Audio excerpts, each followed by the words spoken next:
जरा सोचिए, एक बहुत ही जरूरी काम के लिए वकाला बनवाया, लेकिन जब सिस्टम में देखा तो गायब, कहीं नजर ही नहीं आ रहा।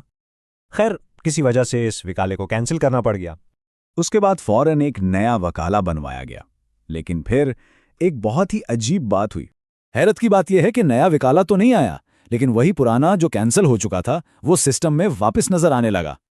और बात यहीं खत्म नहीं हुई, एक और नया वकाला बनवाया गया और पूरे 15 दिन गुजर गए, लेकिन वो भी सिस्टम में नजर नहीं आया। अस्सलाम वालेकुम, सऊदी उर्दू न्यूज़ में खुशामदीद। ये जो अभी हमने एक मसला सुना, क्या ये आपको जाना पहचाना लग रहा है? अगर आप भी ऐसे ही किसी मसले से दो चार हैं तो ये मालूमात ख़ास आपके लिए है। यहाँ हम सऊदी अरब के क़वानीन, इकामा और वकाला जैसे अहम मामलात पर आपको बिल्कुल साफ और सीधी मालूमात फराहम करते हैं। तो आइए इस मसले की तह तक पहुँचते हैं, लेकिन उससे पहले एक छोटी सी गुजारिश। सऊदी अरब में ज़िंदगी और काम से मुताल्लिक तमाम अहम अपडेट्स से बाखबर रहने के लिए हमारे चैनल को अभी सब्सक्राइब कर लें, और हाँ, बेल आइकॉन को दबाना मत भूलिएगा ताकि कोई भी ज़रूरी खबर आप तक पहुंचने से रह ना जाए। तो चलें इस पूरे मामले को ज़रा खोलकर समझते हैं। हुआ ये कि एक साहब ने वकाला बनवाया, वो सिस्टम में आया ही नहीं। उसे कैंसिल करवा के जब नया बनवाया तो बस यही से असल गड़बड़ शुरू हो गई, क्योंकि नए वकाले की जगह वही पुराना जो कैंसल हो चुका था वो सिस्टम में वापस नजर आने लगा। अब सबसे बड़ा सवाल यही है कि आखिर ऐसा होता क्यों है। देखें, इसकी सबसे आम वजह है सिस्टम डिले। खासतौर पर अबशर या नाजिस जैसे बड़े प्लेटफॉर्म्स पर ऐसा हो जाता है। होता यह है कि जब सिस्टम नई मालूमात को अपडेट कर रहा होता है ना, तो उस दौरान पुराना डेटा कुछ वक्त के लिए दोबारा स्क्रीन पर आ सकता है। ये एक तरह का टेक्निकल ग्लिच है। अच्छा, कहानी का दूसरा हिस्सा और भी परेशान कुन है। जब एक और नया वकाला बनवाया गया तो पूरे 15 दिन गुजर गए और वो भी सिस्टम में नजर नहीं आया। आखिर इतनी लंबी ताखीर की क्या वजूहात हो सकती हैं? इसकी ना 3 बड़ी वजूहात हो सकती हैं। पहली, हो सकता है कि वकाला बनाने का जो पूरा प्रोसेस है वो ठीक से मुकम्मल ही ना हुआ हो।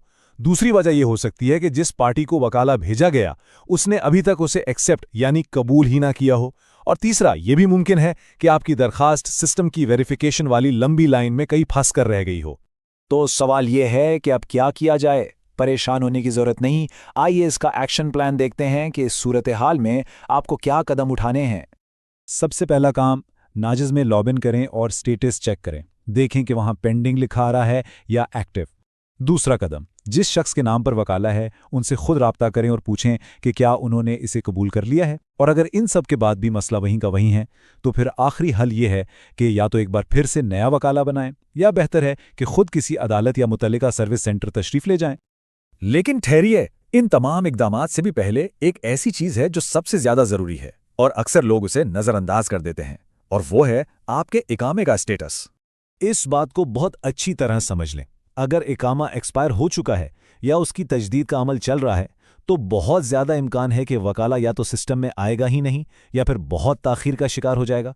तो हमेशा याद रखें, कोई भी वकाला बनाने से पहले ये यकीनी बना लें कि आपका इकामा वैलिड है और अबशर का अकाउंट भी पूरी तरह फाल है। और हाँ, एक बात और, कभी कभी ना सिर्फ थोड़ा सब्र भी ज़रूरी होता है। बाज़ औक़ात सिस्टम अपडेट हो रहा होता है या फिर वीकेंड की वजह से काम रुका होता है, तो उससे भी ताख़ीर हो सकती है। इसलिए याद रखें, हर ताख़ीर का मतलब ये नहीं कि कोई बड़ा मसला ही है। अच्छा, अब आपकी बारी है। हम आपके तजुर्बात सुनना चाहते हैं और ये भी चाहते हैं कि आप हमेशा अपडेट रहें। तो अगर आपके साथ भी कभी ऐसा कोई मसला पेश आया है तो नीचे कमेंट्स में अपना तजुर्बा ज़रूर शेयर करें। इस मालूमात को लाइक करें ताकि ये और लोगों तक भी पहुंचे जिन्हें इसकी ज़रूरत हो सकती है। और हाँ, चैनल को सब्सक्राइब करके बेल आइकन पर ज़रूर क्लिक करें ताकि हर नई और अहम अपडेट आपको सबसे पहले मिले। बहुत जल्द एक और ज़रूरी अपडेट के साथ हाजिर होंगे। तब तक के लिए अपना ख्याल रखिएगा। अल्लाह हाफ़िज़।